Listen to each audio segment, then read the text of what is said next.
Ito si Sir Lex. Sir Lex, paki-unmute. Okay, magandang gabi po sa inyong lahat. Yan, good evening bro. Ako po ay hindi Catholic, ako po ay INC member. Uy, yes, good evening kapatid. Welcome. Ako po ay masaya dahil ako po ay makapagtanong ng live. Ano po?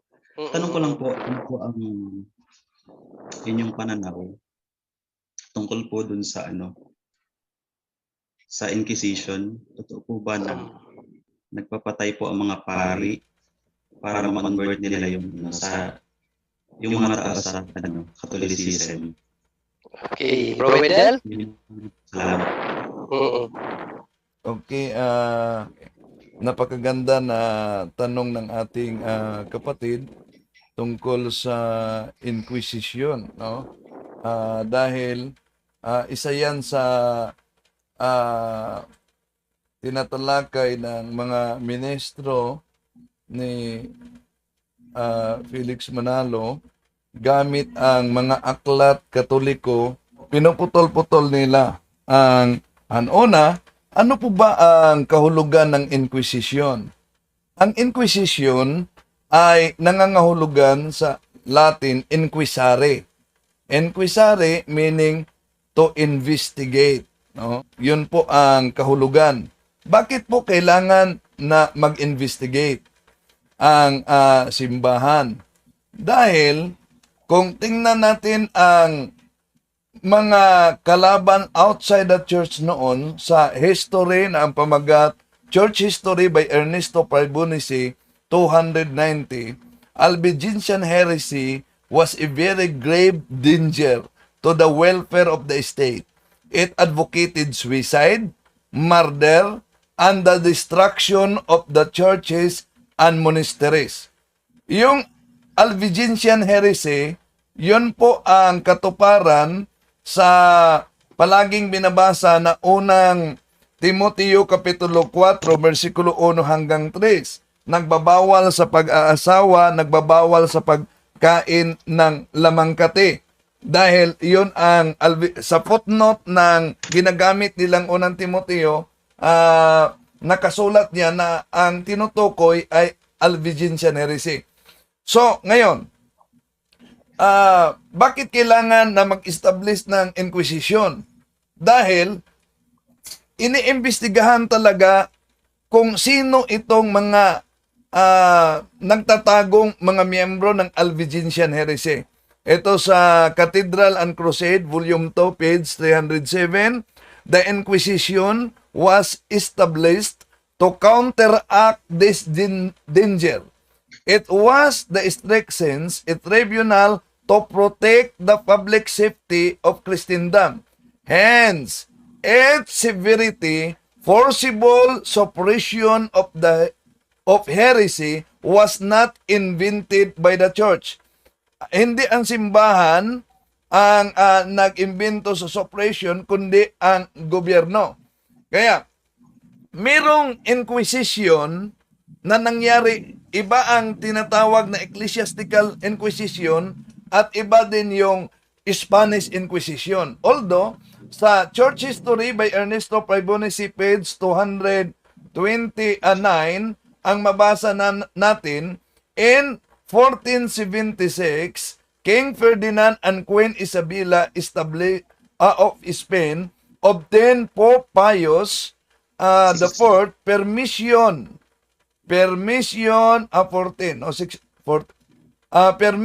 to open the court of Inquisition in their country. So ano po ba ang dahilan na i-open yung Inquisition sa kanila sa Espanya? Ito po, ituloy lang natin, no? Permission to open court of Inquisition in their country. Its purpose was to deal with the converted Muslims who were showing a tendency of reverting to their former religion, and with the Jews who were using their wealth to control the Spaniards and undermine the faith. Some of these Jews had secretly obtained position in the church and a few even became priests and bishops. So, yon ang nangyari sa Spain. Kaya humingi sila ng pahintulot. Ngayon, ayon sa aklat na Europe Before Modern Times by O'Brien, page 380, the Spanish Inquisition was controlled by the government and opened a means of persecuting political enemies of the state. Among such enemies were Maranios, Jews who became converts for business or political reasons, and Moriscos, Moorish, converts of the same type. So, yon ang uri ng mga tao noon. At sa aklat na Church History by Ernesto Pribonici, page 292, ito ang ating mabasa. The Spanish Inquisition is not to be identified with the Papal Inquisition just considered. This occurred at later date. So, ibig sabihin, iba ang Spanish Inquisition at iba naman ang tinatawag na Papal Inquisition. So, sa naturang bansa, kung tingnan natin, ang aklat, balikan natin ang aklat, Cathedral and Crusade Volume 2, page 308. Ito ang mabasa natin. Until the middle of the 12th century, all executions of heretics were ordered by the civil authority, often under pressure from the fanatical mods. The church objected this form of murder, and even more to the summary execution, as was made clear time by the doctors and popes. So, sa kasaysayan, yon, ginawa yan ng gobyerno sibil. So, ang simbahan ay nag-object niyan. Dahil bakit? Merong mga undeniable abuses, lalo na sa tinatawag na Spanish Inquisition. Kung tingnan natin sa aklat na Cathedral and Crusade, page 315, true, there were undeniable abuses on the part of the Inquisition, especially when it was taken over by the secular powers, as happened in that time of Philip the Fair and under the Spanish kings. But many documents attest that the church anxiety to prevent such abuses. Papal instructions directed provincials of the mendicant orders to depose inquisitors whose cruelty had outraged public opinion, and numerous appeals to Rome ended in the acquittal of condemned person. Yon ang hindi inilabas nitong mga anti-Catholic. Kaya, yung Papa na nagbigay authority sa Spanish noon, sa Spain, ito ang mabasa natin sa Church History by Ernesto Pribonici, page 293. The same Pope who granted permission for setting up the Spanish Inquisition protested against its excesses. We cannot therefore blame the Church for the defects of the Spanish Inquisition.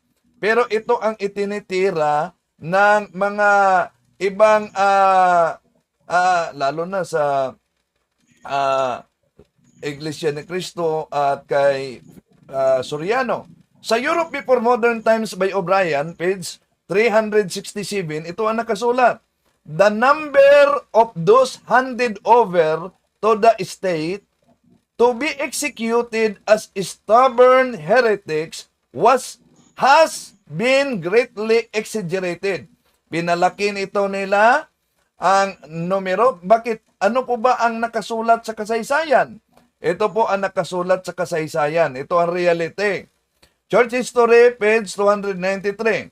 the number of the people who were put to death through the Inquisition has often been exaggerated. Within a 17-year period, one court of Inquisition tried 930 cases. Of this number, only 42 received capital punishment. Pero sa ibang mga sulpot, gamit nila yung mga aklat ng anti-Catholic, abay, milyon-milyon, no? Ang binasa nila. Balikan natin ang isang aklat. Cathedral and Crusade, Volume 2, page 315.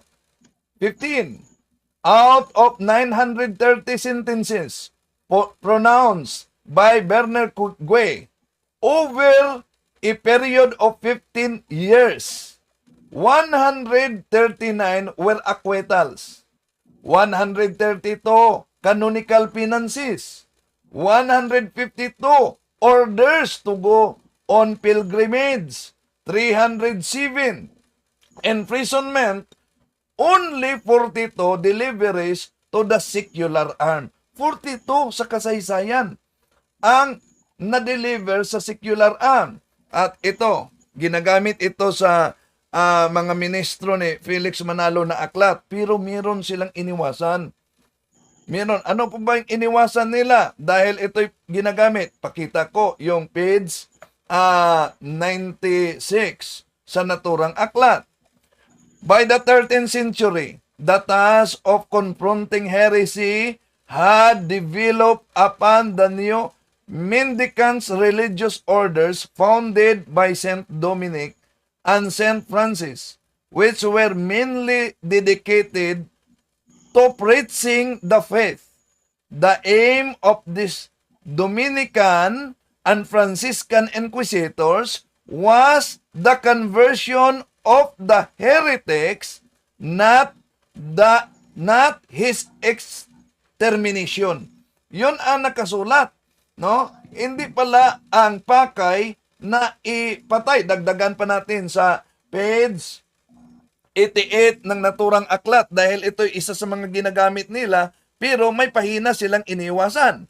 Sa page 88 ito. One of the most famous inquisitors, Jacques Fournier, the future Pope Benedict XII, who interviewed some 930 suspected heretics during his career, never used torture. He got all information he needed through the scale and not force. He assigned various penalties to those judged guilty, ranging from making a pilgrimage or wearing a cross to exile or imprisonment. 42 heretics he turned over to the secular authority for execution. Yun po ang kasaysayan, kapatid, kung bakit merong mga grupong erehes noon, dahil ang mga erehe noon hindi katulad ng mga erehe ngayon na sila'y pumapatay talaga, sumusunog ng simbahan. At kahit nga sa King James Version, may mabasa natin sa Deuteronomio 19:18, and the judge shall make diligent inquisition. Di po ba? Gusto nila biblical, Biblia lang. Ay meron pala. At kung tingnan natin ang Psalm chapter 9, verses 11 up to 12, ito ang mabasa. Sing praises to the Lord, which dwelleth in Zion. Declare among the people doings. When he maketh inquisition for blood, he remembereth them. He forgetteth not the cry of the humble. So, ang tanong, totoo ba na pumapatay ang mga papa para sa conversion? Hindi po yan totoo. Meron lang isinagawang Inquisition. Una, Spanish Inquisition, hinihingi ng Spain para sa mga nagpa-convert, ngunit ang gusto, wasakin ang gobyerno at ang simbahan upang maimbestiga yan. At may mga abuses. Kaya ang Santo Papa ay nag-object sa ginagawa ng mga gobyerno sa Espanya. At lumitaw itong mga erehes na tinatawag na Albigensian heresy at yung Gnosticos na free love and suicide are good, all animal foods are to be avoided. Kaya inimbestigahan sino ang kasapi ng simbahan katoliko na nagtatago ng mga miyembro nito. Yon ang takbo sa Inquisition. Yon po. Kapatid. Bro, Sir, Brother Sir Lex, yun ang sagot, bro, sir. Okay na po, salamat po. Yun. So, okay yun, bro. Wala ka ng next question? Okay, salamat kapatid. Welcome ka dito, bro. Kung magtanong ka uli, okay lang sa amin dito magtanong kahit sino. Welcome na welcome dito, kapatid. Maraming salamat sa iyong katanungan, bro.